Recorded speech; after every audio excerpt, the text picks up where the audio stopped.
حضرت عبداللہ بن عمر رضی اللہ تعالی عنہ سے روایت ہے کہ رسول اللہ صلی اللہ علیہ وآلہ وسلم نے فرمایا، روزہ اور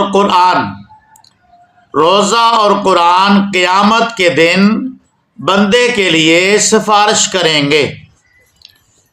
حضرت عبداللہ بن عمر رضی اللہ تعالی عنہ سے روایت ہے کہ رسول اللہ صلی اللہ علیہ وآلہ وسلم نے فرمایا، روزہ اور قرآن قیامت کے دن بندے کے لیے سفارش کریں گے۔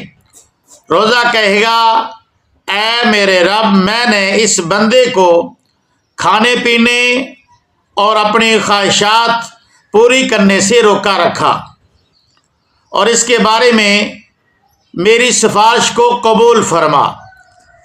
اور قرآن کہے گا، اے میرے رب، میں نے اس بندے کو رات قیام کے لیے سونے سے روکے رکھا، اور اس کے بارے میں میری سفارش قبول فرما۔ چنانچہ دونوں کی سفارش کو قبول کیا جائے گا، دونوں کی سفارش کو قبول کیا جائے گا۔ روزہ بھی سفارش کرے گا اور قرآن بھی سفارش کرے گا۔